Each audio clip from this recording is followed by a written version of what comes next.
Shabbos, and vice versa. You say Correct. So, Shlichus, when he does it for Shabbos, like what do you call it? Shlichus, they're doing this on Shabbos. Yeah. It would be a problem. That's yeah. like I hope we're on live over here on YouTube. That was really a big help. big help in terms of you're saying accessibility. Yeah. Because I also meant loaded it with the curious. Loaded up right away. Wow. Good morning. Good morning, Chavra. I'm heading. All right. Another minute.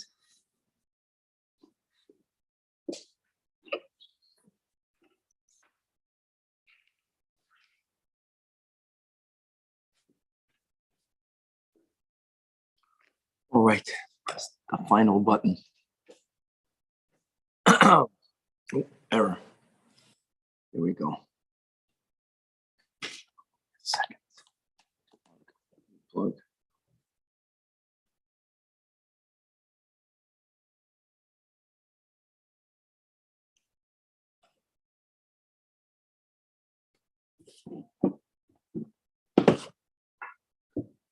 Guys, you need another second over here. The final machine.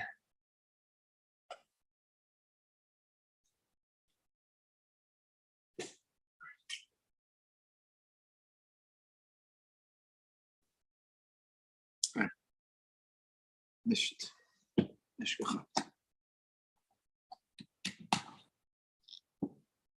Wel gehabt.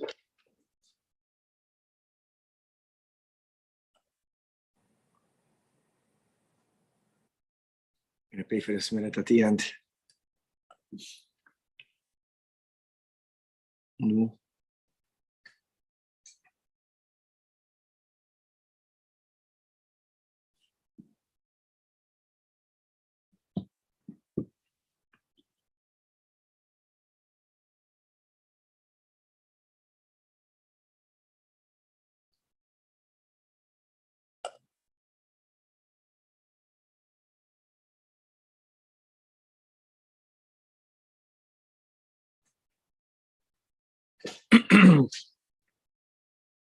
Okay, let's just start.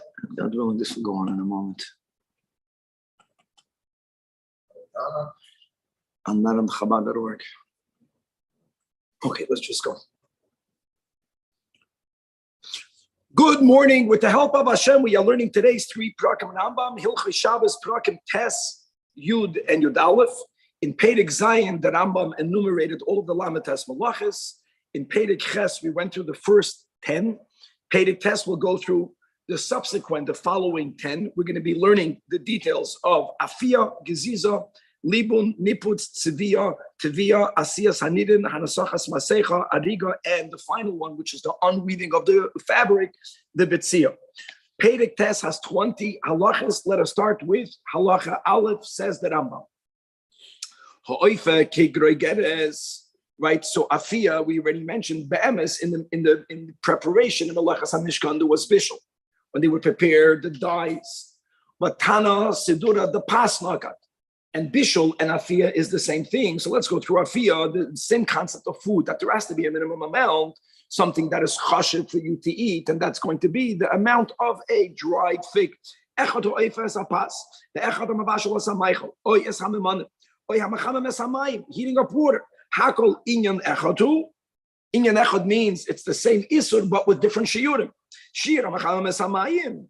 There you're not eating. So what's the minimum amount? Kadei lirchoitz bohem ever cotton. The amount necessary to wash a small limb. And the shir mavashal samemanim kadei shiyu ru'uyim ledavar shemavashal oisamay. It's very subjective. It depends what dye for what purpose. And there isn't a one shir for all of the samemanim. Unlike when it comes to Eichel, there is the shir of the Gregeres. Halacha beis. Hametzim beitza mitzad hamecham b'shil shatis galgal. So I know that someone mentioned this yesterday. We already spoke out that nidoi raisa bishul means through fire. What about if you're going to be cooking an egg by using hot water? So the example he gives here is you put an egg near the mecham.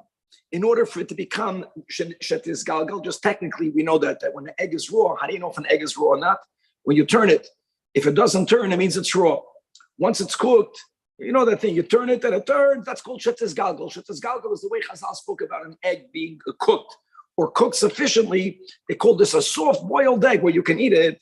And v'nis galgalo chayav. And what's the chiddush? The chiddush is that you did not cook this egg. Yesterday we spoke about roasting it on fire. Here you didn't put it on the fire. You put it in water, but the water was heated by fire. Told us, so it's the same thing. So you had certain fishes that they were salted for a long time. It's for a year, and all you need to do to make it ready to be eaten is to rinse it off with hot water. That's a very relatively insignificant act, but this is the final act that makes it edible.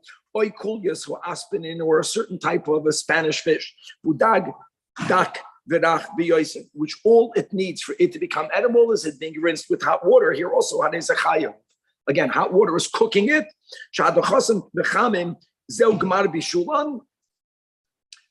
And what's extremely important is that you cannot eat it prior to this act. That would be a big nafkamina.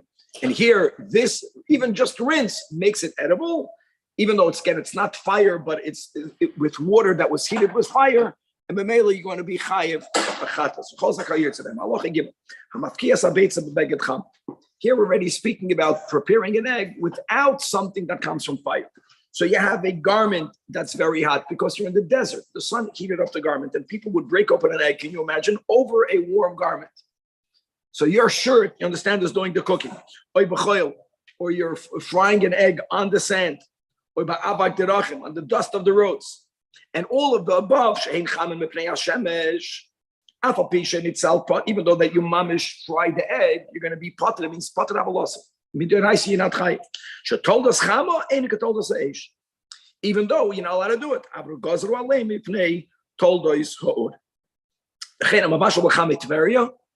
Even though there is a sheet in the Gemara that Chamei Tver is being heated up with the fires of Gehenna, but we don't go that way. We don't consider this to be toldos of fire, and therefore you're also going to be tzpatur aval also. What happens if something was already mevushal called sarchai? Now, some Rishonim in the sugya, like the Rashba says, if it's already mevushal, kemaichel ben derusoi, that we'll mention in a moment. Shitas Rambam is half cooked. Here, now the Rambam says if something was fully cooked, that's what we spoke about before, unlike that Spanish fish that needs to be, without that little amount of rinsing it without water, you can't eat it. If something does not need to be cooked, l'shitas Rambam, ein bishul, achar bishul, it's also midrabanan, but you're putting from a chatas, halacha dal.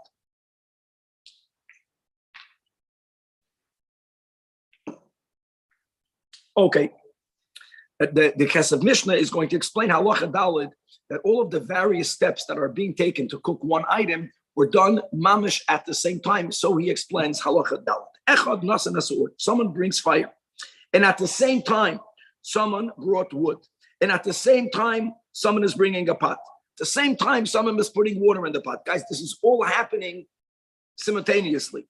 The echad nasa nasabas, and someone is putting the meat in the water in the pot. And someone is putting the spices in the pot, and someone is stirring the pot. You understand?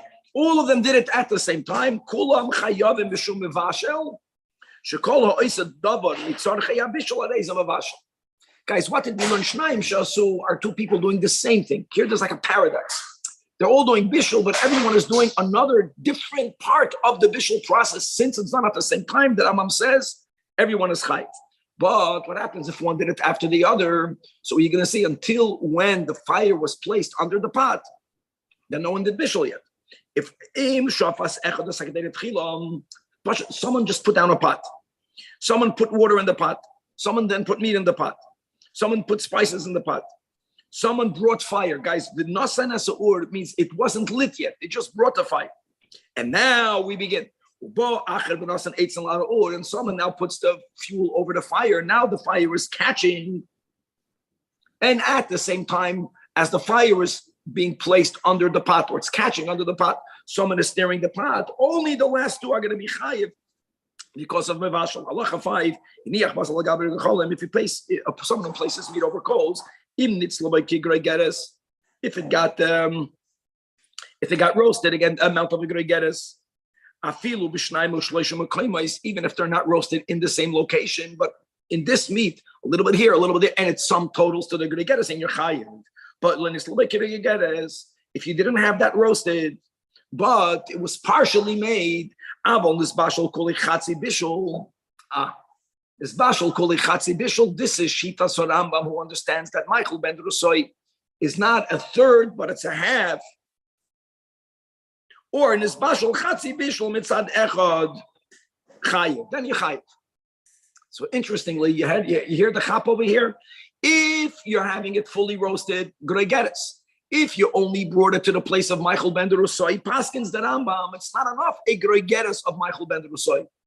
You have to have that whole piece of meat roasted to Michael ben Rusoi. And even if one half, which is what happens when you put something on a barbecue, which half is facing the fire. If half was cooked to Michael ben Rusoi on one side, no, then when you turn it over, and then you're going to be chayiv chatas. So that's an interesting nuance. So it's fully roasted, then you can add up the different parts of it. And all you need is a kregeres. And if it's Kamaichel ben Rusoi, then what you put has to be Kamaichel ben Rusoi. Yeah. Shochach, v'hidbek pas betano, or weiter in aloch. Hey, if you forgot and you left, and you actually attach the loaf into the oven on Shabbos. Now, when are you chayiv? You only chayiv when it's going to crust. So take it down. Take it down prior to you violating. Now, guys, we're going to learn a whole pedic about the Dias Hapas. In this case, you take it down before you come to violate a biblical malacha. What the Rambam is really saying in between the lines is that the one who placed it in there should be the one taking it down. But another individual should not say, I'm going to violate the Isuri de Rabbanan of removing the bread because my friend is going to be violating an Isur Doiraisa. That's the whole concept of Ein Adam Chaytem Kedei Sheyiskar Chaveirach. We don't allow for that to happen. The one who put it should be the one taking it down. Halacha 6. Hamatich echad memine matchis kolshu. Someone is melting. You're melting a metal. Or you are heating up a piece of metal until it becomes hot like a coal. Hareza told us mavashal. This is told us mavashal. That's a great example. You understand? It's not the same thing. You're doing the same pu'ula, but it's not the same matana. The matana of bishul was to prepare the dye. Here we're speaking about metal, melting metal, using metal as a coal. Says if a person is going to melt wax, or if you're going to melt tallow, if you're going to melt a tar, if you're going to melt pitch, etc. All of this is a tulda of mevashel, and there's another chiddush here for you. Remember in the sugya, because many of these items that you melt will automatically get hard, but you melt wax. Because when you make food, that's it. You can't go back to raw. These items, you did an act, and it will automatically go back to the way it was. Doesn't matter. You're cooking a earthenware utensil, making it into a proper cheres, clay cheres, chayev mishum bevashal kol shadaver. Point is whether shedipa guf kasha be'esh, whether something became softened because you brought it into fire, right? Which is what happens with most foods, other than the egg, I think, right? You put it in there, it gets softened. Or but it was done through either fire or, like we mentioned, water or something else that was seeded from fire. Then you chayev mishum bevashal. Moving on to the next melacha, that was afia bishul. Now it's geziza. Shearing wool. If a person shears wool, or here, whether it's from a domesticated animal or whether the animal is chai, alive, whether the animal is dead, animal is dead, and you skin the animal. And after, which is also prohibited, but after skinning the animal, you are removing the hair from the hide. That's good. That's bona fide goizes. Chai. Now, what's the shear? In order for you to be able to weave or to spin a thread that will have the length of a double sit. So guys, these are the shiuri Torah. An amma, whenever you speak about an amma, just to make over here, an amma is from the tip of your middle finger until the elbow. That's an amma. Now, a zeres is when you open up your hand from the tip of your pinky to your tip of your thumb. This is the zeres, and two zeresin make up one amma. Sit is when you open up the thumb and the index finger and the space between the tip of your index finger and the thumb. These are shiurim that we use. So double the length of a sit. That's how much thread that if you spun that, you're going to be chayiv min hatoyim. The kama roichav kesit. How long is the roichav sit? Kedei limtoyach min boyan shal yad ado etz v'rashoyin.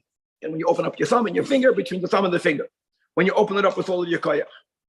Now the Rambam, like we have in the Gemara, Milsa Agav Urcha Kamash Malon, we don't have it that much with the Rambam, but the Rambam is going to actually be referring to this year using different terms, just to let us know many different terms that I used for the same shir. Now, how much is a double sit? It's near 2/3 of a zeres, which we just paint out. So if this is your zeres, so this like this. the zeres is between this and this. A sit is around 2/3 of it, but it's a sit kafla. Now we're going to learn this same shir later and how many tvachim, but at least you have different words for the same shir. Now, similarly, if you pluck out a wing from a bird,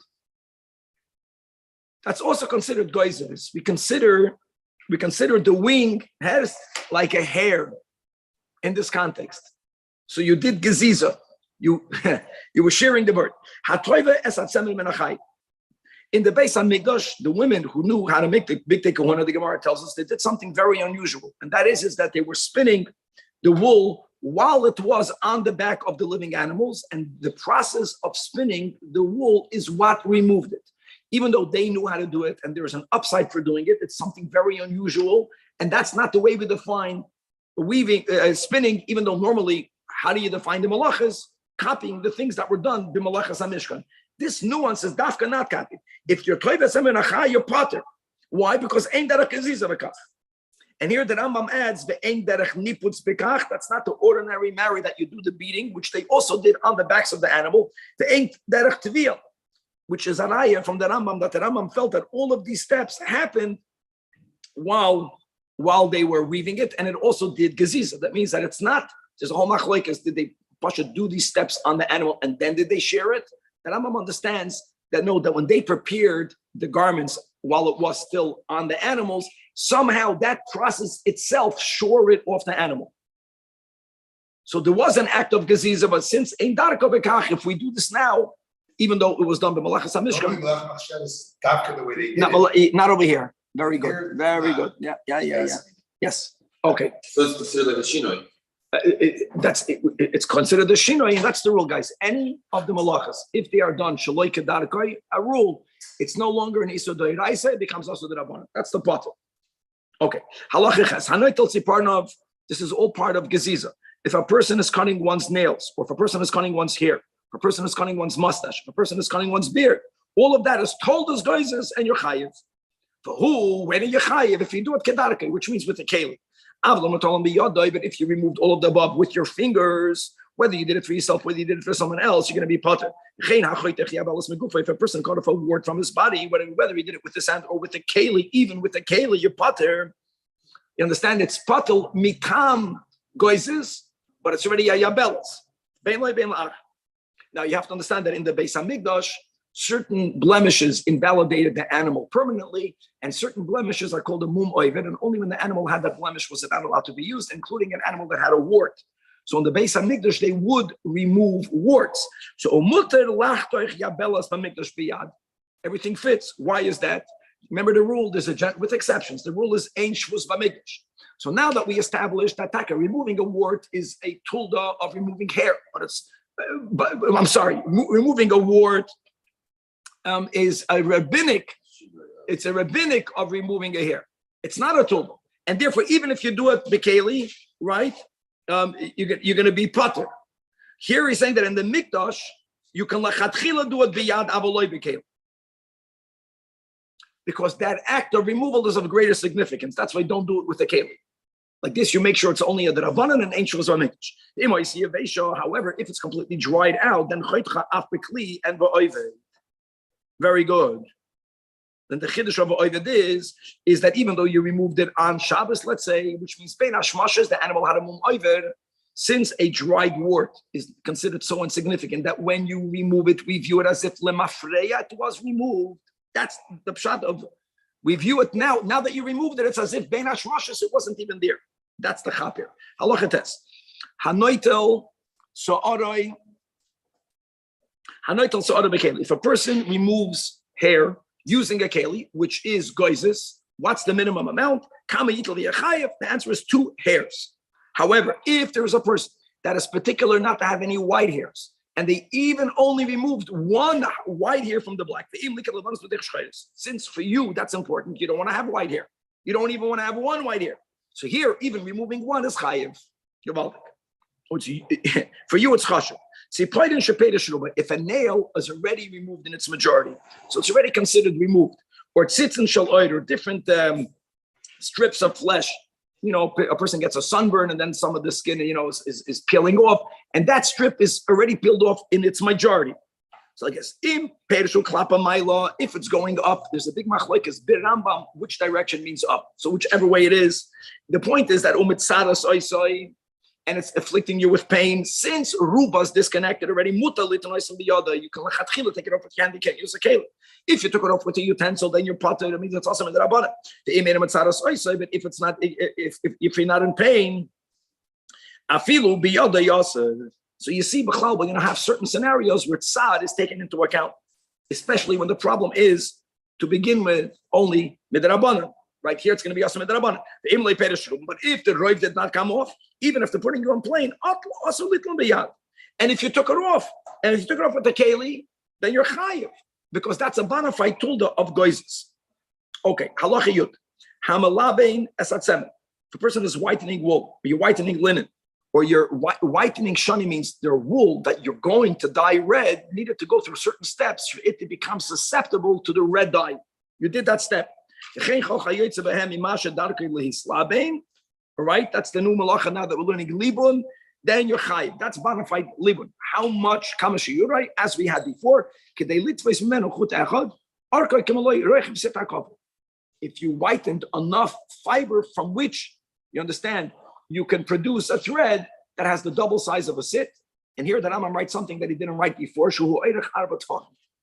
In other words, you see from the Rambam, he wants to educate us. So he could have said 4 tefachim. Everyone knows what a tefach is. So he already chapped a line. You have the sit kafel, you have a zeres, and which is also 4 tefachim. 4 tefachim is 2/3 of an am. Yep. Yeah, because that's what it works. I'll tell you why it works out. Because he said that a sit is 2/3, a be'erech 2/3 of a zeres. 2 zeres in his 1 amma works. And so 2 sits is, yeah. There you go. Perfect. And he wrote kids, more or less. Halacha yudal. Hamachabes begodim, wandering clothing, is a tulda of malaban and yochai. More than that, if you squeeze out a garment in order for the water to be removed from it, right? That's called you wash the garment and you're chayiv. Just like steering is called bishul, squeezing. Now, guys, what's very important is that if you are removing not water, any other liquid from a solid, there Chazal used the word soichet, but that's connected to mafarek. Remember this. When is squeezing malabein? If it's mayim, because you launder with water. The Ein Schita B'Seyar, the Rambam Paskins, there is no concept of squeezing water out of your hair. B'chlal, v'hu adin la'oir, or in leather. In other words, the Rambam considers hair a davar kasha. That's not boileya, and that makes life a lot easy. Not everyone passes like the Rambam, but so Shita said Rambam. Halacha Yud Beis. Moving on to the next malacha, menapetz. Menapetz is the next step of the beating of the wool to make it ready. Or if you beat the linen, or if you beat the shani. Here again, if you beat enough fiber, which will be the amount necessary to make a thread, here it doesn't even mention straight. All right. If you are beating sinews, because some people would make threads out of sinews, right, as they did to wool, they litfis behem. So then you're chayiv. Areza told us, but it's for chayiv with the same shit. Moving on to the next malach. The next malach is dying. Dying, not Baruch Dainem is dying. Dying as in, Tinturaria dying. Halacha Yud Gimel. Hatzavei achut she'orka yarba tzvachim. Here again, if you dye the thread that is that long, the same shear over here, the double sit, 4 tzvachim, or fabric from which you can remove a thread that will have this length, you're going to be chayiv. You have to use a dye that will remain, that's permanent. But if you have a dye that doesn't remain at all, for example, sarak, some sort of red clay, or shashad, vermilion, I think it's something very red, on top of metal, and that it can be mamash rubbed off very easily, or on top of copper, and you gave it a dye, you gave it a color, you're going to be pater. Pater means it's asim with the rabbanon.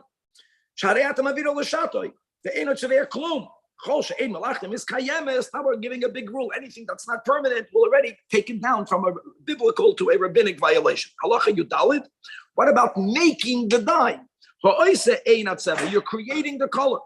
That's called told us today of a chayiv. How great is that? Making the color will mean that Rambam gives an example. If you have 2 different colors, but you mix them together, when you mix them together, what do? You're creating a third color. That's told us today. Okay, you put kankantois or kankantoim inside of me'afza. Now, even though the Rambam writes everything becomes black, but it was one level of black, another shade of black, and now it's becoming black. Or if you put istis in front of me'karkoim, now you made everything yaroik. Whether yaroik means green, whether yaroik means yellow, whether yaroik by tchelis, we just had this in the chitas, yaroik can mean blue. What you're making a color is chayiv chatos, because it's told us seveya. The kama ushir here again, enough dye kedei litzvaya by chut she'arkoi arba'a tvachim. Halacha tesvav. Moving on to the next malach of spinning. Hatoiva oirach arba tvachim mikol davash anitva. If you spin thread, same length. How much thread? Arba tvachim of any type of fiber that is used to make garments chayiv. And that's echad atavei atzemer, whether you're using wool or you're making pishtin, or even if you're using hair, right? So people would use camel's hair, people would use goat's hair, people would use animal sinews. Today you would have polyesters and plastics and poisons, whatever you're using for this, that's the shear. Ha'oisa es haleved. Ha'oisa es haleved. Was is das leved? Haleved. That means you're gathering different residues of the wool and the linen, and you're putting it together. You understand? So you're making a chunk of fiber. That's told us toiva. Even though you're not spinning it, but that's what they would do with the remnants. So they would also use it somehow. They would incorporate it in garments. As long as you put together enough from which you can make the same amount of 4 tvachim. Next halach is ha'isa shtei batinirim. Now I just want to say that on COL, if you'll Google yeshiva, a weaving loom comes to yeshiva. If you Google that on COL, you're going to have a great video. I think it was by Rabbi Wagner, may he be well, over there in Toronto. And a person, if you see this machine, it's gavaldik. I'll do the best that I could to describe it. When you would weave, nothing changed. My father had a factory with big machines, but it's the same concept. You have to first set up warp threads. The warp threads are the threads that are going lo'oirach. And then you're going to put through them, it's called the woof threads or the weft threads, which is going from right to left. But you want to put it in a weaving manner. Now, there are different patterns. So how do you get the thread going crosswise in and out with one movement instead of having to go in and out and in and out and in and out? So you would have 2 sticks. And before you would think about the crosswise thread, when you have just the lengthwise threads, every second one was put on a stick. So now everything first is aligned, and then you separate every second one. And then the other one is put on another stick. So the 2 sticks are also going crosswise. And when you move in and out, what you're doing is that all of the strands that are going to the length, they're being manipulated, that sometimes it's like this, sometimes it's like that. And now all you need to do is you need to throw a thread through it. They would have different techniques from the olden days until modern ways, but you would throw a thread through it. And every time you throw a thread through it, so you would manipulate the 2 batinirin, these 2 sticks. And when you manipulate the strands, the threads that are going to down length, the warp threads are being manipulated by the two batinidim, and therefore the woof thread is just being thrown across it. I did the best I could to describe it. If you would see that little machinka, We have a clear picture. you have a clear picture in your head. So let's go. So when you make the two heddles, it's called the heddle. The heddle, you have to have both sticks set up because you cannot weave by just having one heddle. Both heddle means that every single second strand is on one, every other second strand is on the other. So every time you just move them back and forth, they would always move it. They would alternate. And all of that is just bringing the threads that are going length into a different position. This is what happened. The threads are not aligned. The thread is like this, the thread is like that. They would have something called a shaft and they would throw it through. Okay. So setting up the two batinin and yachai. If you're making any type of a sifter, a strainer, a basket, a hairnet, right? Or if you are weaving ropes on a bed as they did then, upon which they would put the mattress, all of that is part of the weaving process, and that's a tolda of Oisenidin, and Misha Yasu Shnei Bottom Keachad Mikol Evel Chayev. The Chen call Oisa Shtei Bottom, Bedavish Oisa Bottom Chayev. Halacha Yud Zayin. Derech HaOrgim, the custom of people that do weaving is Shemoitchen Achotem Chilo B'Oirech Hediyahu Barachah. In other words, when we're speaking, the first step, that Rambam was going in the opposite side, the Mishnah actually reverts the order. Now we're speaking about setting up the warp thread. Everything has to begin by you putting threads length. That's the ikr. And it has to be set up organized. You can't have any thread overlapping the other. And what they did is they would stretch out the threads going across the loom, going across the frame.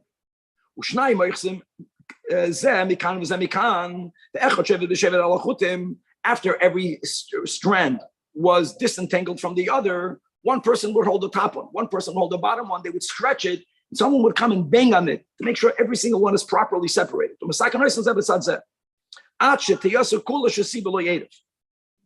So that is a malach. So he says, so actually the masecha, the way we explained, is a step that happens before you're making the batinidim. By the way, in the Mishnah, if I'm not mistaken, and Daf Ayin Gimel on Shabbos, that's the seder, the masecha and the batinidim. The one who's stretching it out is called the mesach. And now, when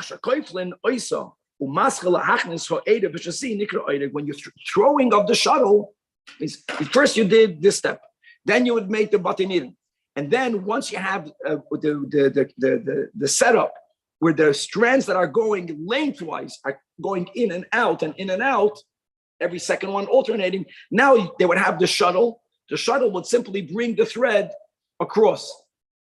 And that one who threw the thread across, that's the act of weaving, because that's when the weaving is happening, because that thread is really going in and out. So setting up the loom is not weaving. Setting up the womb is not leaving.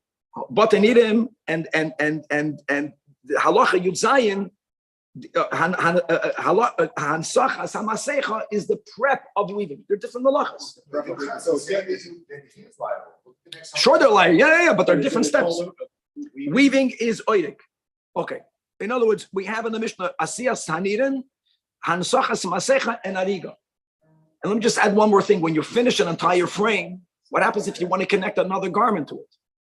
In other words, you want to connect one piece to the other in a way that it's not discernible. You would have to undo the edges of one. That's the bitzia. Bitzia was part of making a garment because however big the frame is, comes to an end. If you want to add something to it, you would have to undo one end and you would have to connect the other end. And that's the final step in the weaving. So when you learn in the Mishnah bitzia, which is taking apart a woven garment, it doesn't mean taking a garment apart. It means, Pasha, that's what everyone does when they're weaving, when they're connecting one shmata to the other. The first step of connecting it is undoing the edges in order to introduce the other one. So Hamesa Chayev. Even the Mesa. Rabbi, is none of this considered moved in the chayil? No, this is a malacha d'oraisa because this was done in the making of the big day kahuna. Yechayev chatas. But that the final step. But what about the preparatory? No, every step, they recount every step from the making. No, it's from the cutting the hair off the animal, and then the beating it, and then every step we learned until now. Then the spinning it, and now the setting up the loom. They're all separate ovos. Separate ovos. The person who's beating on the threads while they are all extended lengthwise, actually and that's called Tildas Mesa. It's enough to prepare fabric that it's two finger breadths wide. That's the minimum amount. When you throw the shuttle, it's in order, you have to be weaving a garment that's called a 2 finger breadth wide garment. And you are adding to it, it's always going to be the same shear. However, if you came to the end of the garment and you wove only one single thread, but that finished the weaving process, you're going to be chayiv. And the key here is that you're not chayiv because of makam patish. You're chayiv because you did ariga. Like we learned before that if a person pulls out one white here, why are they chayiv? Because if you are the white out of the black, the white out of the red, because for you it's significant. The final thread is significant. Guys,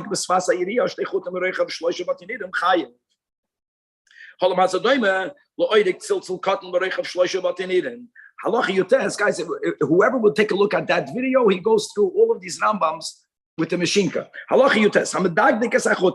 A person who's straightening out all of these threads, you're making sure they're staying separated.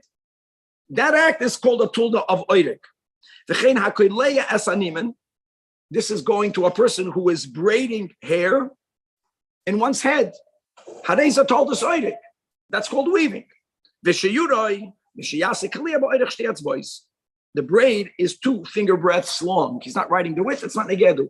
The final halacha, this is the final act in garment preparation.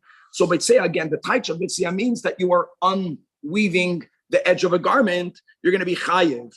Ubaitseya is the one who's mafred esarik.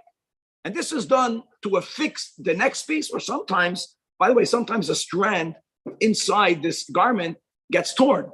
So you have to see how they fix. That's how they would fix it. They would undo part of it and they would redo it. So the undoing to fix it, the undoing it to attach it, that's called boitseya. Doesn't matter how you undid it. Whether you're manipulating the warp or whether you're manipulating the woof, doesn't make a difference. But that's only if you're not doing it and as a destructive act of taking the garment apart. And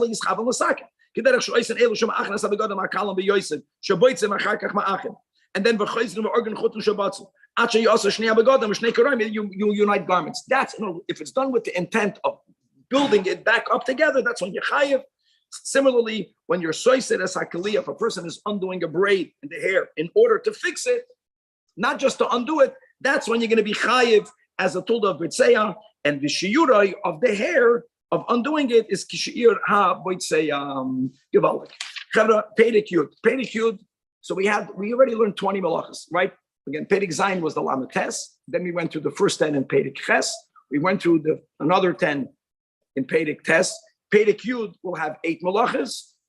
As today's final chapter, Pedig Yud Aleph will have another 8 malachas. That means that at the end of today's shir, we're going to be covering already 36 malachas, only needing the final 3. But there's still a lot of Hilchos Shabbos ahead of us after we go through the malachas, especially when it comes to Hoitzah, just because the Rambam has another Seder, just like a big part of Masechta Shabbos is L'Melechas Hoitzah, there's going to be a big part of the Rambam Masechta Shabbos for the last malacha, which is the last one that the Rambam counted, which is the last one in the Mishnah, which is Rishus L'Rishus. But right now, the 8 malachas of Pedig Yud is going to be Kshira, Hatara, Tfira, Kiriya, Binyan, Stira, Makaba Patish, and Seder. And let's begin with HaKosher. So here's the key. The key is that in order for someone to be violating Kshira, tying a knot, Midoy Raisa, 2 things are needed. Both are needed. Number one, it has to be made as a permanent knot. That's called the Kesher Shel Kayama. And number 2, it has to be L'Rambam, a Maisa Uman. A Maisa Uman means it has to be a type of knot that a commoner doesn't even know how to make. So for example, when you're making a shoe, do you know that your shoe, if it's made out of leather, so there's the bottom part and they're sewed together. That type of knotting that they do to sew it together, that's something that only a shoemaker knows how to make. Then you have what we call the shoelaces. That's called the Maisa Hedyot. So just remember the rule. To be Chayiv Doiraisa, it has to be both a Kesher Shel Kayama and it has to be a Maisa Uman. If one of the 2 are missing, it's going to be Midrabanan. And if it's not Shel Kayama and the Maisa Hedyot, like tying your shoelaces, Mutar Legamri. That's going to be a simple rule. So let's go inside. Whoever is tying a knot with the intent, a lot of the kayom has to do with your kavanah. You intend to leave it there permanently, and only a professional expert knows how to tie it. An untrained person doesn't know how to make such knots. That is where you chayev. For example, the kesher of Gemalim, and the knots that are tied by camel drivers, the knots that are tied by sapanim, right, when a ship comes to anchor. So we can just wind it or make an 8. That's called the Maisa Hedya. But there were certain knots that they made to bind it. The kishnei, the tzuis, manel, the sandal, shekoshan, haratzon, and the shasasiyosam, and all of the types of knottings that are done to your shoes or your sandals, not shoelaces, but you're doing it to make the shoe a shoe. The chen kol kayoytze bozer. Avol, however, the Rambam goes to both sides.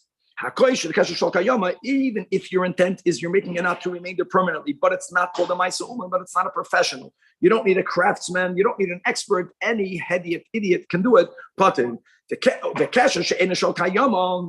However, if you have neither of the two, not it's intended for it to be permanent, nor is it made by a Uman, then mutar l'kasher lechatchila.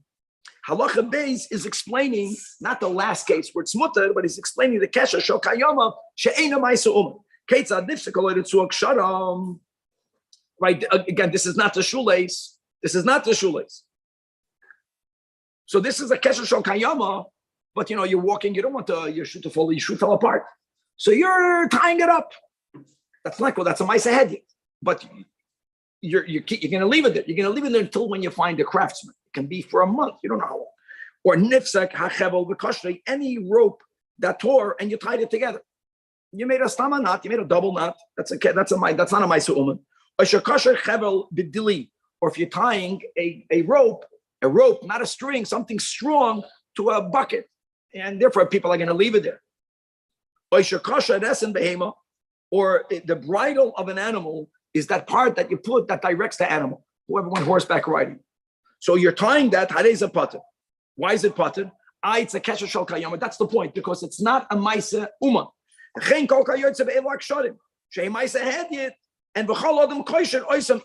it's lekayam. And now that Rambam writes also in reverse, meaning that if you don't have both preconditions, it's only going to be asim midrabanan. And what's the reverse? It's a kesher she'ena shel kayam. If the intent is that it should not be permanent, even though it was made by a kesher uman, it's also going to be only asr, so to say, and not a chayav. Even though it's a kesher uman, because it's a ena shel kayam. Halacha 3. Women used to wear certain types of materials that after they would put it on, they would make double knots. They would make the bottom of the right would be brought up and knotted to the left shoulder, and the bottom of the left will be knotted to the right shoulder. What's the point? The point is that such a person was able to remove her garment by only undoing one of them. And therefore, one might have thought that since one could remain, we should define that as a kesher shel kayama, and then it's going to be asur midrabanan, even though it's a Maisa Hedya. We don't say that. A woman mutar l'chatchila to do both knots because she wouldn't leave one; she would remove both because it's easy not to make or to undo. There was another type of knot that woman would put on her by a net that you would put around her hair, that she would tie it up, and one would be able to remove that tichel without unknotting it. So again, you would think that since she's going to leave it, because you can remove the tichel and put it back on without undoing it, so it should be at least considered a kesher shel kayama, should be pater al asur. We don't say that because a woman would completely undo it when she removes it. It's like a tie, a great example. The Rambam doesn't speak about a tie, he's speaking so far about women's garments, then he's going to speak about the Rambam had no tie, fe, a schnips, the retzua is manel, the sandal, shel koishin oisn al regel. Now different type of straps that are also allowed. This is the shoelace. The shas malbush. Whenever you put it on, now you can tie your shoes. Same thing. You can remove your shoes. We always did it in the meeting in yeshiva. You don't do it every day. You remove it and then you squeeze your feet back in. Yeah, but people take it off. So we view it de facto as a kesher she'ena shel kayam, and it's not a Maisa Uman. Or v'noidos yain v'shemen. You had these skins in which they would put wine or oil. Now, guys, many of these halachas, this we learned in the Gemara, are items that you make a knot on both ends. And therefore, one end you can leave knotted. Like these skins, think about it. How do you put wine in the skin? you have to make a knot in one side and the bottom. And to drink the wine, you only have to unknot one side. So you would think you can't make both because one of them you'll leave. We don't say it that way. Or guys, you know how the pots used to work? They would have a pot, and at the bottom of the pot, here's what they did over there. Got a little spigot that they clogged up, and it was an optional place from where they can remove the gravy and little pieces of meat. That was here. Then they would have a cover, and then they would tie the cover closed. They would knot the cover. So again, you would think you can't tie down the cover. Why not? Because since you can leave it, why can you leave it? Because you could the doiche get food out from the side. All the same thing. We don't say that. We say since the halach, the norm is you untie the top of the pot, so you can tie it, you can untie it on Shabbos. Ma'aseh hedyot, and not. We don't consider it shokayama. We got to really get moving. Okay. The question to leave a mashicha, you are allowed to tie a bucket to a string, to a rope. We said you're not allowed to do it because when you put a rope on a bucket, everyone leaves it there. A string is flimsier, so you can do it. Oi ba'avneit, right, or a belt. People would wear a belt. They didn't have the snapples, the whatever you call it, the buckles. They would tie it. No, you can't use a rope. No, a rope is something that people are going to leave. The question, listen to me, the Shoelace say you can tie a rope before an animal. It should not go out. Even though it involves two knots, this is considered something that's not shel kayama. There's different ways of learning it. One way of learning it, guys, we're speaking about a little barn door.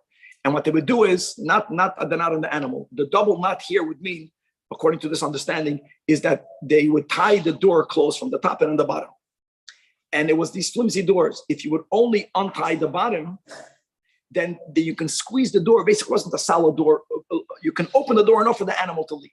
So again, the havamina is, since the top one can remain tied and the animal leaving, we should consider the top one also. Most people, when they remove the animal from that room, they untie both of them. So you're allowed to make both of these knots. That's one way of learning over here.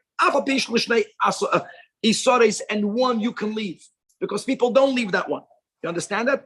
If there's a rope already tied to the cow, and now you want to tie it the other end to the feeding trough, or it was already tied to the feeding trough and you're tying it to the cow.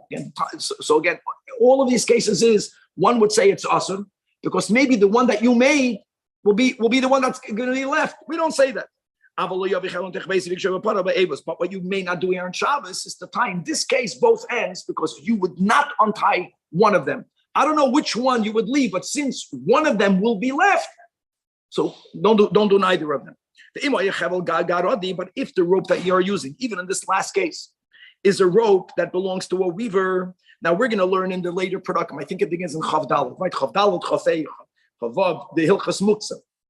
In the case where the weaver's rope is not muksa, so there's no muksa issue. Anytime you use a rope that has another function, and that person will want his rope, that already is good, because you can tie it to the cow and to the trough. What are you saying? You're going to leave it there? You won't leave it there because you want the chevel. When it's mutalataltaloi, it's maybe because you're one of us. The key of all of it is ma'aseh hedyot. Number one, anyone can make that knot. Number two, ve'edam lekayama. The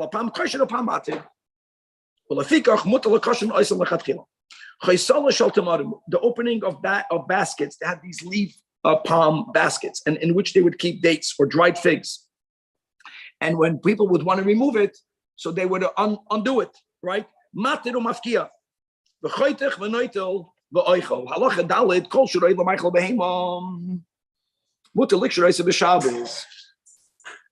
In other words, if it's not muksa, when something is edible for animals, guys, it's a double good thing.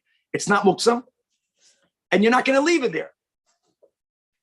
And he's giving examples of when people would use something that is animal food to serve as a temporary knot, a temporary rope. For example, in the person's sandals snap. This is not the shoelaces, but this is the strings that are keeping your sandals together, and it's going to fall off. And you're not allowed to carry in a caramelis midrabana. So noitel gemi lacharei lamachal. People would take a moist reeds that if it's still moist, it's edible, and they would tie it around the leg. So you have the sandal that's going up the leg. You would tie it around, and you're using You're using a gemi. You're using a moist reed. You're allowed to do that. Okay. No, if a person were to not it, they would leave it there. If it's not knotted, you're allowed to do it. It's not muksa, and it's automatically not going to be left here because you want to give it to your animals to eat.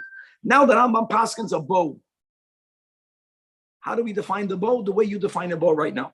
A bow is something that you can untie with one hand. Let's word it that way.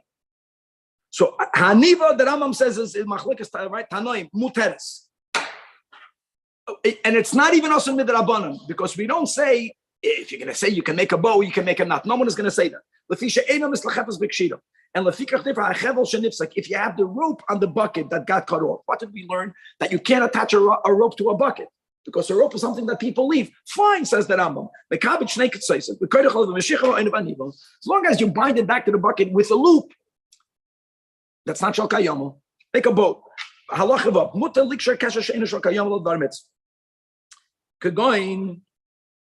No, it's even when it's a Maisa Uman, that's the Chiddush. If you're doing it with Bar Mitzvah, since it's not Shal Kayama, so it's only normally also Midrabanan. The Chachamim Lechatchila never said it with Bar Mitzvah. There are many times that you have to measure something. Sometimes you have to measure a mikvah. How do you know Memsha? How do you know has because it has to do with the Oirech, Reicha, right? Ama alama b'rum shloish amos, for example. So you want to see if you have that amount of water in the mikvah. So you're going so that type of rope may be knotted. If you're going to create a measuring rope on Shabbos, nimas kinar shenifsiko, or in the holy temple only, where they would play musical instruments. We're not speaking about putting the strings in the guitar, in the kinar, in the chveis, and the violin. We're speaking about a violin that was stringed before Shabbos, but on Shabbos it got undone. You can fix it, but not b'Medina. Because b'Medina, there's no mitzvah to play music, and the Beis HaMikdash, it's part of the mitzvah. However, even though you're allowed to do it in the Beis HaMikdash, that's only if it was done, and you're only fixing it. But to string it is also next malacha is hatara. Hatara is the opposite of making a knot, is unknotting. The dafka, the type of knot which is prohibited to make, that is the type of knot that if you undid it, you're going to be chayiv chatos. Any type of knot that is only usher to make midrabanan, unknotting it is only going to be usher midrabanan. Any type of knot that you are allowed to make lechatchila, then lechatchila you can undo your shoelace. If a person is winding together a rope from palm branches, or from love grasses, or from strands of wool, or strands of flax, strands of goat's hair, or the like. In other words, this is all considered kosher. In other words, you're making the rope. Just like we learned by a dye. You can't be tzevei or something else in the last chapter, and you can't make the dye. Making the rope, which is used to tie, is kosher. It told us kosher. It's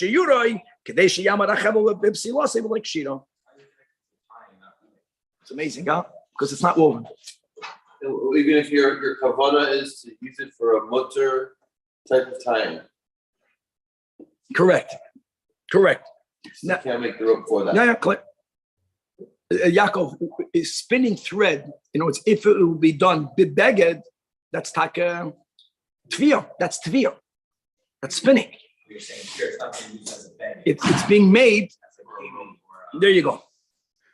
And shenimsa malachtoi miskayemes. Now, how long does it have to be? There's no standard size. Every rope. Think about it. When you make a rope, what keeps it together? Like we said, our tzitzis, we just learned tzitzis. Every tzitzis is made out of 8 strands, but they stay together. There's a certain small, whether it's the width or the length, that if it's that small, it's going to unravel itself, as long as it stays raveled by itself.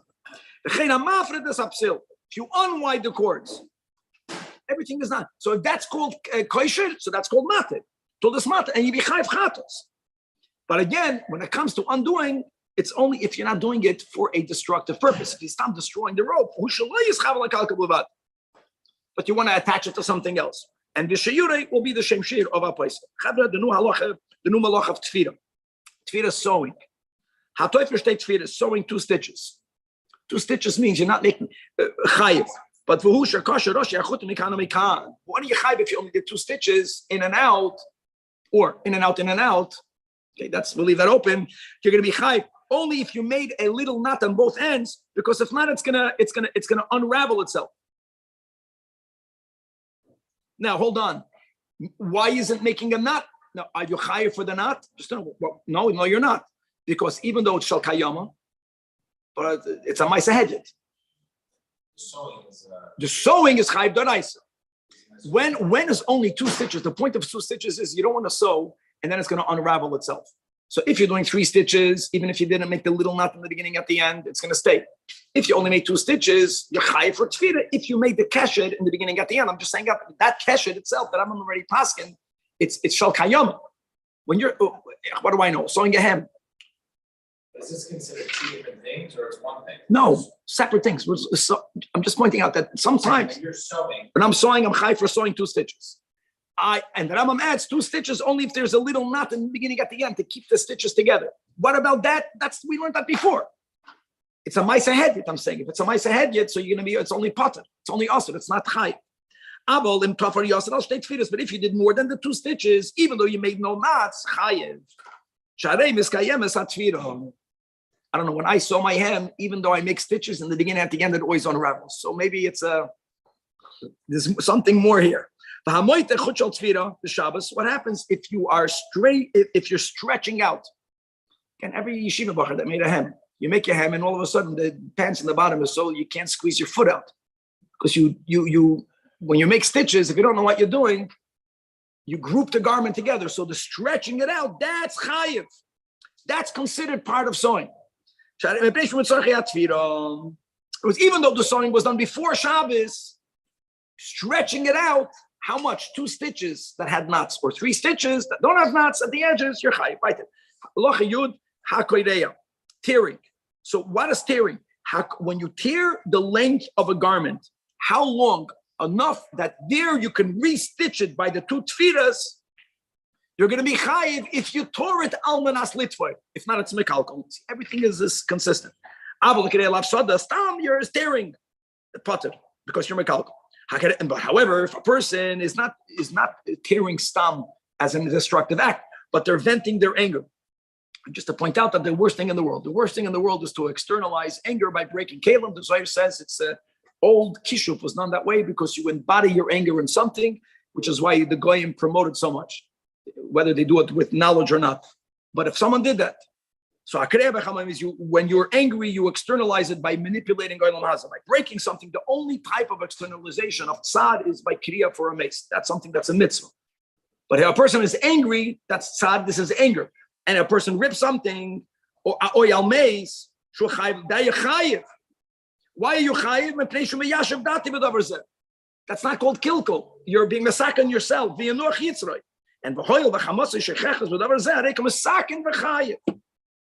now the final halacha yud hapeseach beis hatzavar b'Shabbos, opening up a neck is chayiv. Let me explain to you how the son of the Rambam explained what his father meant over here. Of course, he says like this: that when the minig was when they made a garment, think about your talus cotton. So part of the beged is that the material would be 1 block of garment, and then they would cut out in the middle a hole through where to put out your neck.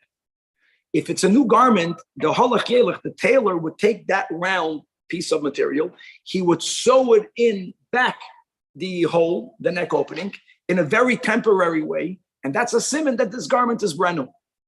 That's what the Rambam is referring to. That when someone opens up that neck, you're going to be chayiv, which is a big chiddush. So I don't. L'chayda not. L'chayda that's called ripping. We're learning about ripping, and the chiddush here is that you would think that since it was only sewn in there, very temporary, it's just l'simana that it's a beged chodesh. No one wore it before. It was really done very flimsily, but no. That's considered it was sewn. They wanted it there. You bought it. You wanted it there. You want to know this is a brand new garment, and that tearing is a constructive act. We have our jacket pockets. Right. That's a good example of jacket pockets. Yeah, well, that's when you buy a suit today, it has threads in the back and the front. Exactly. There you go. Guys, check your jacket. Some good the Hasidic guys are 40 years old. Their jacket, the threads are still there. Halacha yudal. Hamadabek niyaris. If a person attaches papers together, or if a person attaches heights together, bikulan shol seifrim, using a certain type of glue, that's a tolda of sewing on your chayiv. And therefore, in reverse, that's told us kredeya. Next halacha building. Oh my goodness. Svika, we're starting today davening 7:30. So you get ready. If a person is building any amount, chayiv. Now the Rambam says that if you're leveling out your floor in your house, whether you're hishpal tail or milei hagei, you're chayiv because of boina. Now this is in contrast to what we learned yesterday, that anything that you do outdoors is told of the chodesh. Remember that? And the chanami. Outdoors is charisha, and in the house the same act, filling in a hole, removing a mound, it should be leveled. It's boina because you're building your floor. And now, if a person, one person put a stone, you're building a masonry wall, and then on top of the row of bricks, they would put a layer of cement. So when is the building done? The tit, the one who put the cement. However, when do they put cement? Only until the top row. But the top row, they didn't put cement on top of it. So on the top row, the guy who laid the top brick.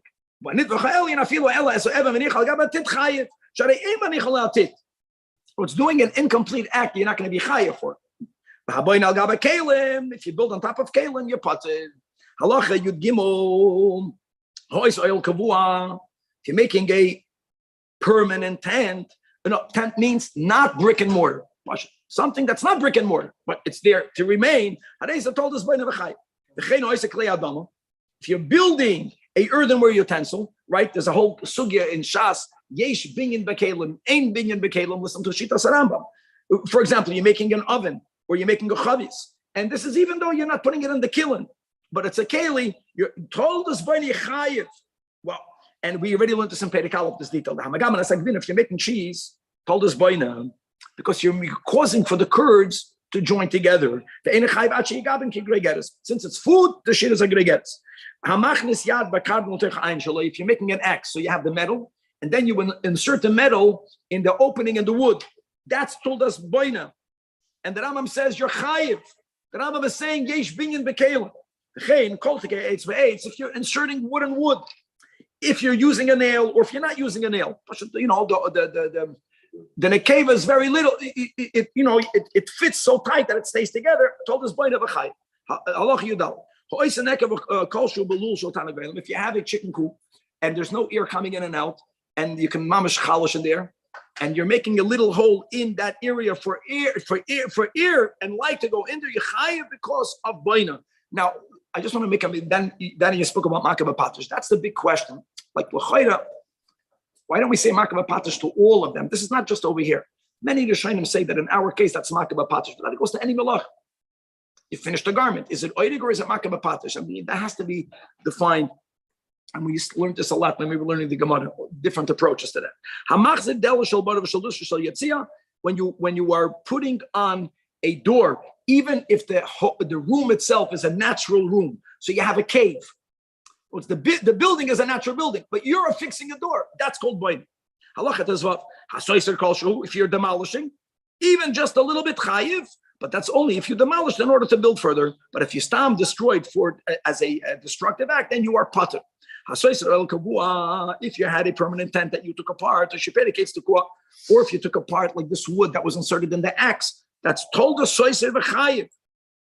But again, now the big malacha, the next malacha is makabah patish. Makabah patish, literally, hamakabah patish hakoya achas. You're giving the final blow with the hammer in preparing a utensil. That is where you're chayiv. And now any final step is a tulda. Even though you didn't do the gemar malacha by knocking it with the hammer, for example, if you are blowing in a glass vessel, that's the final thing that you do to give form to the glass. Or if you're making a design, even if you're making some of the design, designing the utensil was the way you finalize that utensil.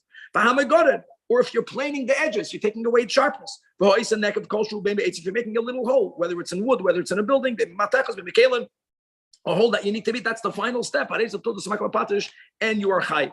Now, what's the definition of a hole of an opening? The definition of an opening is that it's large enough for things to go both in and out. And if it's not two ways, then ain't chayiv ala siyasei. And that leads us into halacha yud zayin. A person has a blister on Shabbos and they're popping it, they're piercing it. If they're doing it, they want to make the opening wide, the way a doctor were to open up such a blister. Guys, I know that the refuah b'Shabbos is an isur d'Rabbanan. We're speaking about an isur d'Oraisa. Opening up your flesh is called a Pesach because it's that large that the pus can go out, that air can go in. Now, if you pierced, if you pop the pimple, only for the pus to leave the pimple, it's not called a Pesach. And by the way, normally that would be Yasam Midrabanan. It's not even Asr Midrabanan. If you remember that, because there's tzad. And that's the way you are removing the tzad. But Makam tzad, many times the Chazal did not make any Yisur Midrabanan. Halacha Yudches. Let's go back. Ramasates Esu Evan Kolshul. Filing a stone. That's Makam Apatish. Hamatzade Esu Evan B'Yisrael Dabinyan. Aligning a stone. Or V'tikna B'Yodav Shemar Makam Aroyaloi. Makam Apatish. Halakech Yavalosh Al Begodim B'Yodav. If a person is removing threads, straws, splinters of wood from a garment, wow, chayiv doiraisa, makam apatish. But you know what? Listen to your kavanah. If it bothered you that you had that little thread sticking out of your garment and you removed it, that's called makam apatish, chayiv doiraisa. But imesirim derechesek didn't bother you. You took it absent-mindedly. That's called mesasek, and it's more than just because of mesasek, as we'll see in the next clause. Hamenayir talis chadosha shahoyra. I'm sorry, you have a new black garment, and there are little white pieces of flint on it. And you're shaking it off. You're getting rid of the white. So if you're doing it, you want to make it more beautiful. The way professionals do it. No, it's your kavana is to finalize the garment. But listen to this. This is not about masasek. If you don't care that there's a little bit of white stuff stuck on your garment and you get rid of it, mutter. Can't use a lint roller on Shabbos. A what? A lint roller. No. Especially if you're makbid. You're using a makbid. I'm saying sometimes a person has a little something. You go like this. Your kavan is of utmost importance. If it bothers you, which it should, you chayv chatos. Everyone's pretty vague on that stuff. So only if it's black and it's new, that's when you have the issue. Could be. What do you call it? Okay, could be. No. Not according to the Rambam, for sure. Let's go back. Guys, weiter. This is the final malach of the Spedic, but we have many more halachas still to go, and we have another Pedic to go as well. Halacha Yotes, the final of the 8th of this Pedic is Seidas trapping. Now, there's one nukud about trapping, and that is, as we'll see in a moment, there are certain creatures that even after you trap them, you have to trap them again. Which means you got the deer into this enclosure. Yashikoyach, now go get the deer. Good luck. So that will have a lot to do with it. Trapping means that now it's trapped. So let's go. Hatzad davar, and that's just one of the many important details. Hatzad davar shederech minay latzadaisu. First, it has to be something that people commonly trap. We'll see what that excludes for you to be chayiv doiraisa. You're chayiv. For example, chayiv or ifis v'dagim. But when are you chayiv? If you trap them into a place that's called she'ena mechusar tzeda, they don't have to be trapped again. Ketzad, for example, you ran after a deer and until he entered a house, or he entered a garden, or he entered a yard, and you locked the door. Or if you got a bird to go into a little migdal, a little closet. You see, a bird in the house is not called trapped. A deer, the house then was a 8x8 room. That was the whole house. Vinol olive.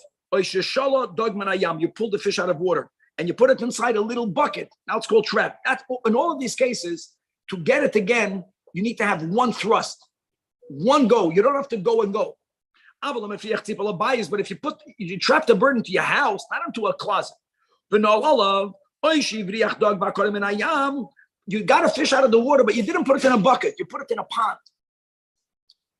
But he went into he went into a big palace. He went into an American home.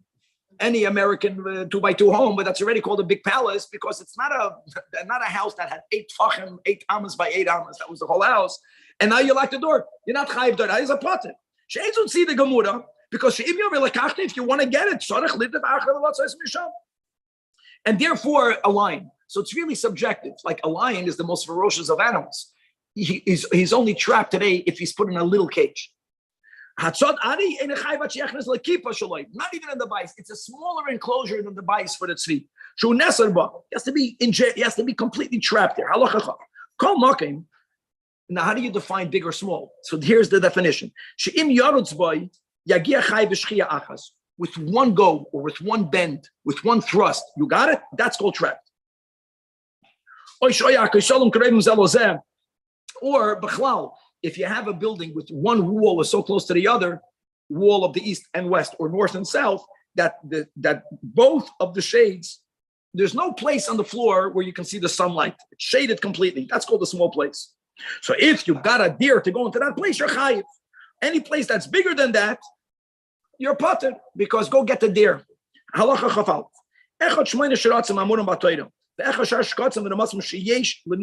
Again, emphasize that. Creatures that are regularly trapped, here we do not differentiate as we do b'negei other halachas of Torah between the shmeina shiratzim. When it comes to tum and tara, when it comes to whether we consider their skin as leather or not, here there's no difference. If you trap them, want to play with them, even though you don't need the animal, you only want to play with it. I don't want to kill you. I just want to make you kosher. If what happens if you trap an animal that's sleeping or if an animal that's blind, which means it's relatively easy to catch it, still, trapped is trapped. It's not called an animal that's already trapped. For this halacha chabez, if you sent out your dogs to go trap a deer or to trap rabbits, and the deer is running away from the dog, and you're running after the deer, or if you stood in front of the deer to scare it until the dog grabbed it. In other words, you're doing it together with another creature. That's called tol desad, and you're chai because you are assisting. You are an assistant. It's not nisayeya. That's einay klum. That's called sad. What happens if a deer went on its own into a house and you lock the door? You're chayiv chatos. In other words, trapping is the final act. Even though it was easy for me, I didn't run after it. I just closed the door. Chayiv. Two people closed the door. We learned that in Perek Aleph. Shnaim shasu pturin. But if the door is so heavy, the im ein echad yachol linol, v'no shnaim chayiv.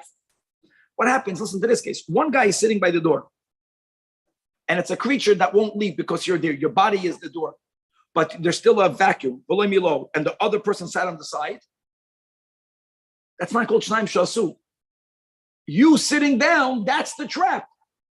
Now the house is closed. The second one is chayiv.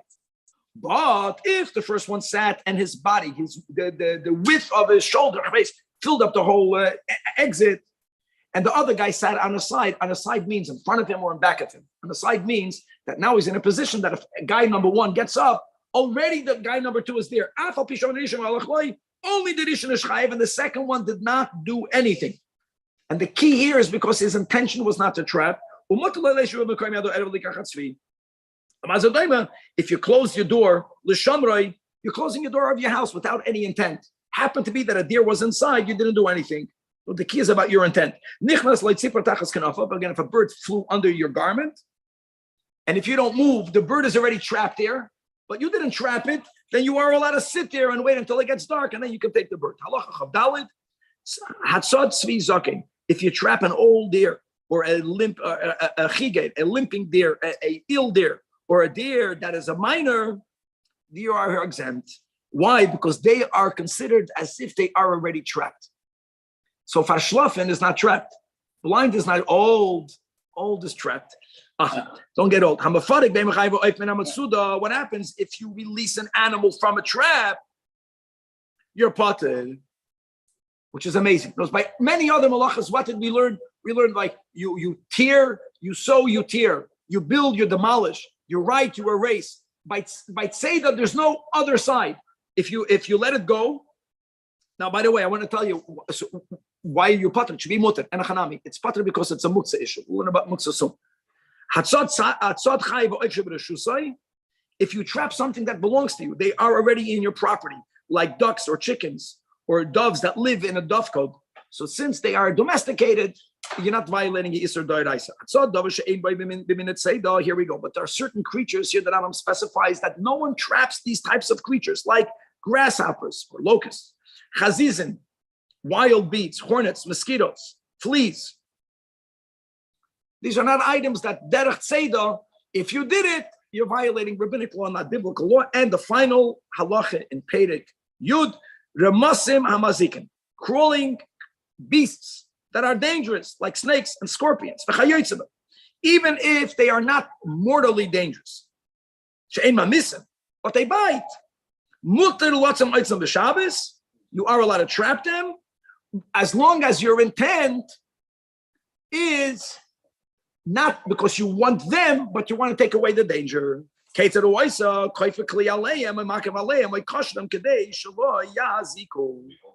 Yes. And now, so we had 10 in Perek Ches, 10 in Perek Tes, we had another 10 in Perek Yud.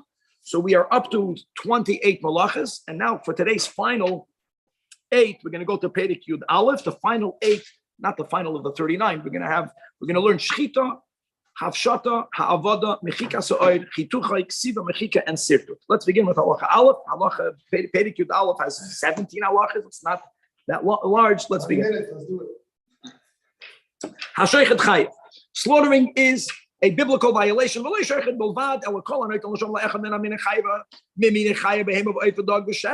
you remove their life, whether you do it by cutting it through shchita, whether you simply rip out their pipes, that's called nechira. Whether you beat it, that's chayiv. That is an av.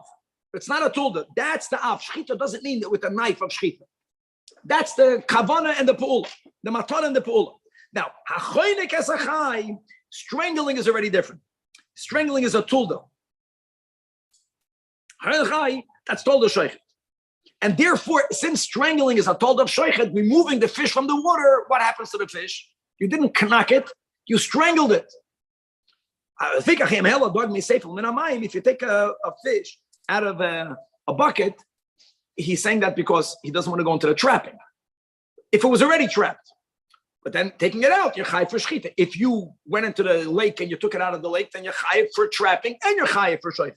You're chayiv b'choinik. Choinik is tulda of shchita, and then the Rambam adds by a fish, and you don't have to wait for the fish to die for the person to be chayiv choinik. No, the moment the area in between the fins of the fish becomes dry, how large the area, the size of a selam, that means the fish will never live again. And that's why you're chayiv for choinik. Similarly, if God forbid, if a person puts his hands inside the animal's womb, and the person shook, just moved the fetus, that's called killing the fetus. It's not shchita. It's not called hakah, but it's called chanika. Halacha beis. Ramasim, here's the famous halacha regarding creatures that are produced through sexual reproduction versus what halacha calls spontaneous regeneration. And there is such a concept in halacha, and let's go read the halachas over here. Insects, worms that came into the world because of a union between a male and female, or they come into being from the dust. Interesting as a new category. Then you're chayiv. Killing them is chayiv. That's called a bona fide creature. Doesn't matter that for the melechas hamishkan they killed the big animals. You're killing a little insect if it came from a mama metatata, but Avol, creatures that come to being from golol, from excrement, or from dried out fruits, like the worms you find in meat, or the worms that you find inside legumes. This is halachically creatures that we consider them to be spontaneously generated. They're not called living beings like the animal, and killing them on Shabbos is only midrabanan. Patur. Halacha Gimel. Hamefala kelev b'Shabbos. You're checking your clothes for lice. You are allowed to do that. Moil lakenim and v'zarkam. You can take them out. Umuta laharigas akenim b'Shabbos, because again we consider these lice that are in garments not creatures that came from a male and a female union. They only are created from sweat. Now again, we said before that patur. Patur, when there's no tsar, having lice in your garments generates tsar. So many times Chazal did not make rabbinic laws to prevent people from being in pain. Halacha dal. Chayev onemes sheim lo yishchim amesim badai. Creatures that if they bite, they'll kill. So we had at the end of the last Pedic about trapping them. Now we're going to learn something similar, like zevuv shebemitzrayim. There's a certain Egyptian fly they are venomous to kill. Or tzidasha beninbe, the hornets of Ninbe, or the type of scorpion in Chadayev, or snakes in the Holy Land, or a kel of shaitan, an animal with rabies, no matter where. Mutar lahargam b'Shabbos, when you see them, kill them. Not, if they're chasing me, I'll kill them. Don't wait for them to chase you. Which other creatures that are dangerous, but they're not amenants, they're not going after you, and a chanami, then you can't do anything.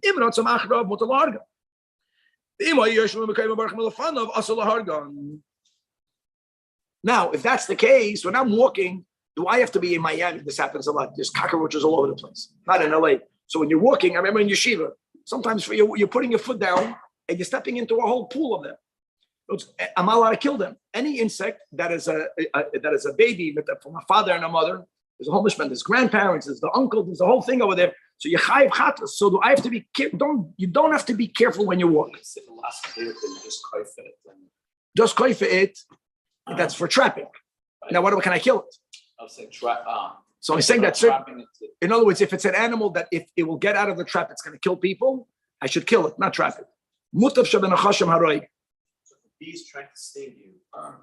You want to kill it, but you have to wait for the bee to come and sting you. But if it's an Egyptian, the Egyptian you kill right away. Depends. You have to know the bees. What was the new bee? They said they found a bee over here. They say who knows what. It came with COVID. There was a bee that came here to America. The African bee to scare everyone. Now, if you're walking and you stepped in it, you walk in a normal fashion. That's because that I'm on Paskin. By if it's not psikresha, that like Rab Shimon, you don't have to look. Just walk. Halacha, walk until you step on top of the beast, and then they'll show you. All right. Halacha hey. Hamafshid minor. Now we're going to go into hafshata.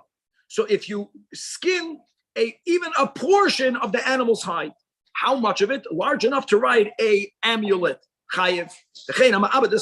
Which is the next one. Right? Ha'avada, you're processing a portion of the hide. How big enough to make a kameya? You're going to be chayev. All different steps in the processing of the hide system. Even salting it. Salting it is part of avada. But there's no such a thing. You can't salt something and say you're going to be chayev for processing it. That's only done to leather. The next malach is called smoothing. How much are you smoothing? Enough to write a kameya on it. You're chayiv. What's included in smoothing is a hamavar aseir. That's removing the hair or the wool from on top of the skin after it died, or making it completely smooth. So really, there's geziza that we learned in the previous chapter, 2 chapters ago, and sharing. And now there's another step that you do to completely smooth it out. We learned in Hilchos Tefillin that every hide is really 2 layers. And if you want, you can split it in half. The upper layer and the lower layer. The lower layer is called duchsustus. So if you took off the duchsustus from the upper layer, that's told as mafshid. You understand? Even though mafshid, the literal mafshid is taking it off the flesh of the animal. Separating the hide is told as the mafshid. If you're treading upon a hide to make it hard, if you're squeezing it in your hand, you're doing all the steps that are needed, that are done by people who make straps. That's told us if you pull a feather from the wing of a fowl. So when you pull the whole wing off the bird, we learned before, that's goizes. Here you're pulling out a feather from the wing, you're smoothing it out. Already separated wing? A dead animal, yeah.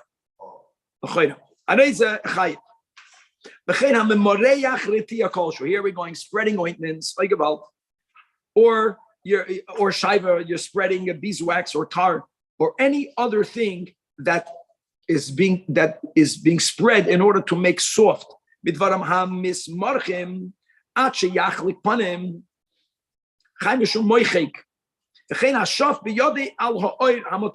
if you're just using your hands, you're rubbing a hide. And the way they would take a hide, they would put it on 2 posts, so they would stretch it out, and then with their hands, they would rub it out. That is also part of moichik. You're smoothing out leather. Halacha zayin. The next one. Hamachatech min ha'oid. If you are cutting a portion of the hide, how big? Large enough to write an amulet, chayev. But when is cutting chayev? if the exact size of what you're cutting is done with intent. If you just tore something to destroy it, or even if you didn't do it to destroy it, but you didn't care for the size,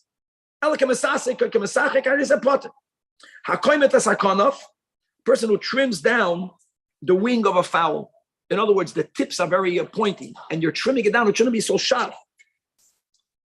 So then that's called toldas mechate, because you have a kavanah with that. It's not exactly for the arkoi. It's not that you need to have a feather with that size. So I don't want to have 5 inches. I want to have 4 inches. Is that you don't want it to be sharp. That's called kavanah. If you have cedar beams and the edges are pointy and it's too pointy, and you're smoothing it down, again, even though it's not, you don't need exactly that measurement, but you're doing it with that type of kavanah. You don't want it to be sharp. That's chai b'shumachat. Any type of carpenter's planing of wood. If a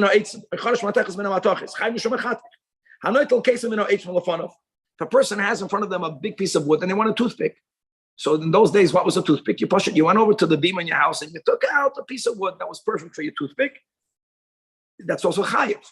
Or if you want to open up a door and that's a lock, that was the safety. Any piece of wood you put in there, it opens it up. I don't need it to be 3 inches. It's about that. I wanted that size. I did it too fat would be not good. Too skinny wouldn't be good. So that's called I wanted that chair. Anything that's edible for animals, like tevin, basam, lachbutz, you are allowed to cut them or to trim them on Shabbos. That's a good cloud. There's no tikkun keli when you're making food. If not, how can you prepare food? Makabapatish, right? You make these beautiful platters. There's no tikkun keli. More than that, you are allowed to break. You know when you have a good smelling branch, but it's dry. If you want to smell it, you break it.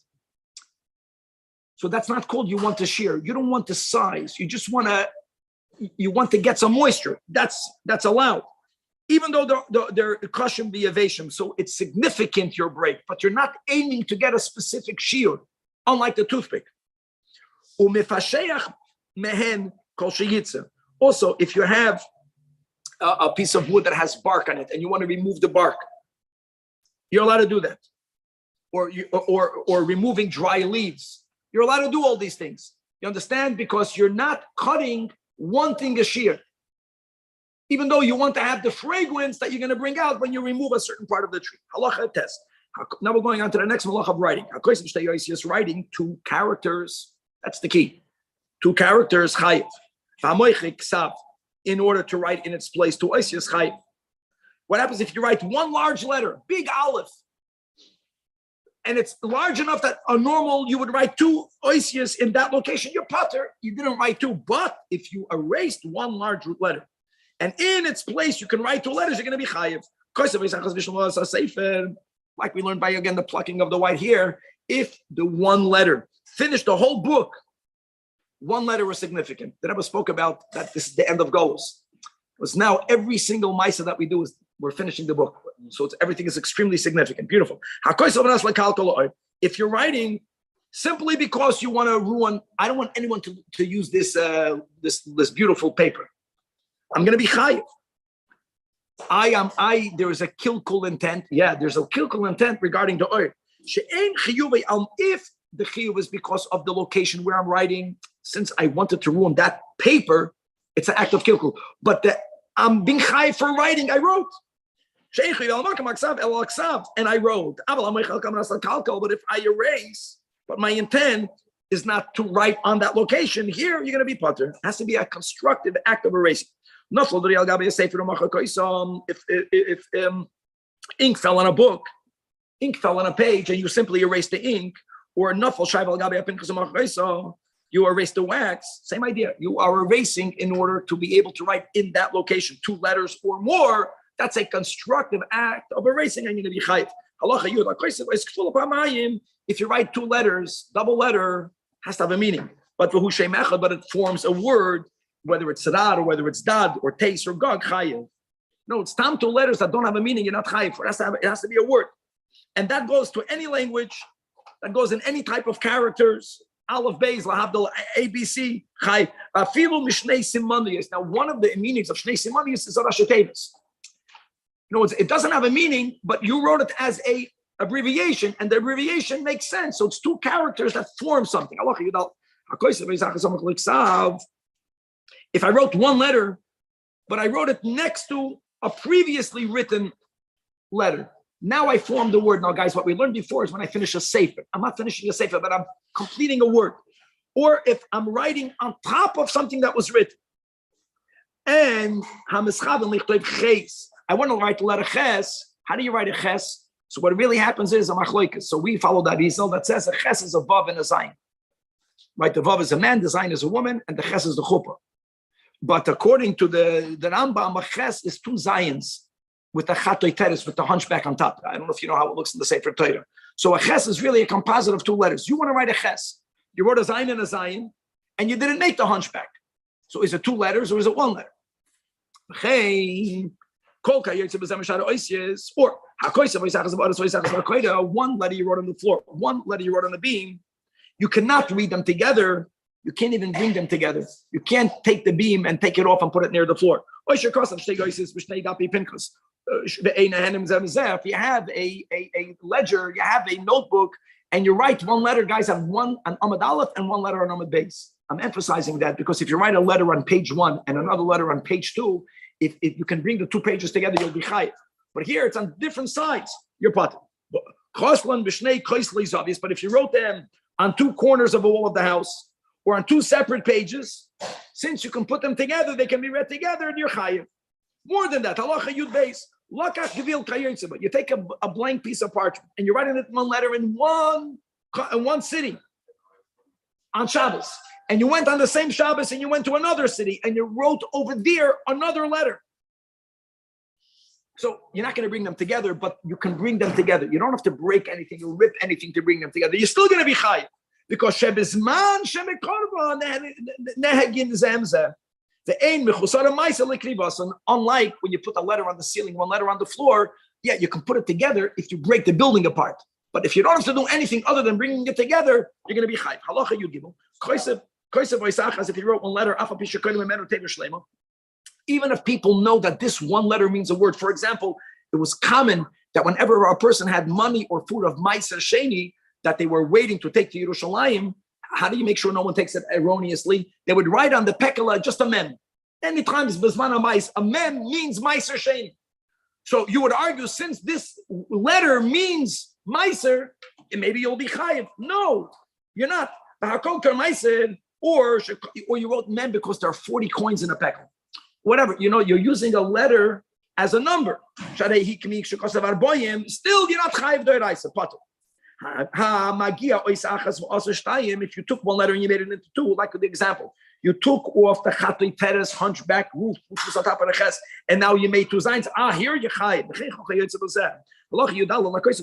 you wrote with your left hand, or if you wrote it la'achayad means you wrote it in your right hand, but you put your hands upside down, or you wrote things with your foot, or if you wrote something with you put the pen in your mouth, or you put it in your elbow, you're potter. It's called sholoi kedarkei.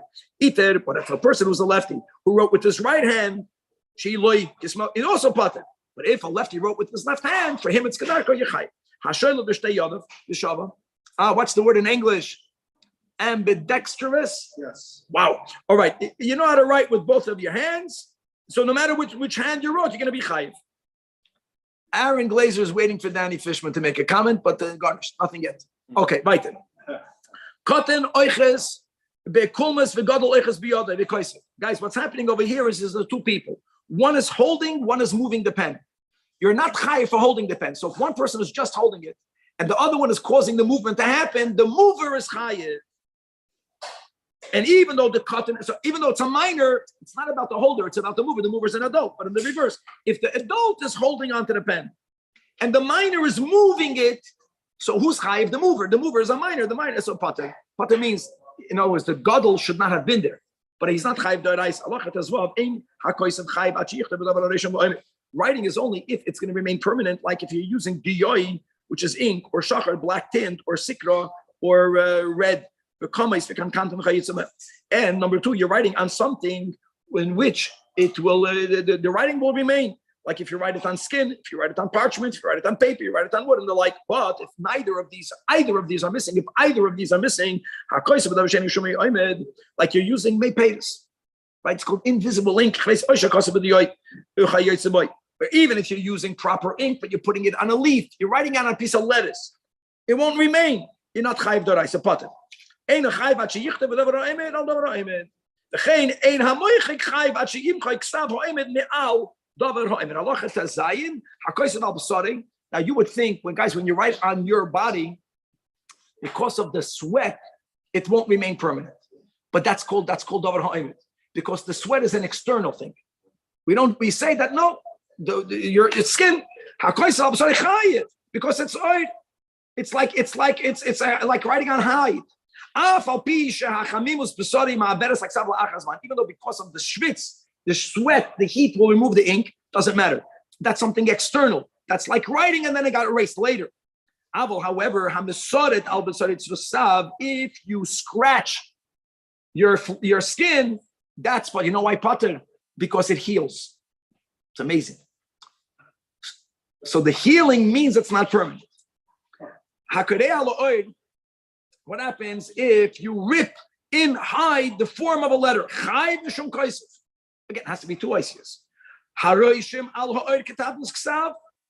means not scratching. Haroishim means you make an impression. You put a lot of pressure. When you make an impression, even if on a dead hide, with time, the impression will remove itself. So therefore, you're pater. Final halacha yud zayin roishem. Designing, that's a good kasha. Guys, everything is about writing. What happens if you make a painting? What's amazing is, if you remember, we learned just about tzviya. We'll see how this doesn't match tzviya. Can be treveya. But this is called a tulda of ksav. Roishem, making a design, is a tulda of ksav.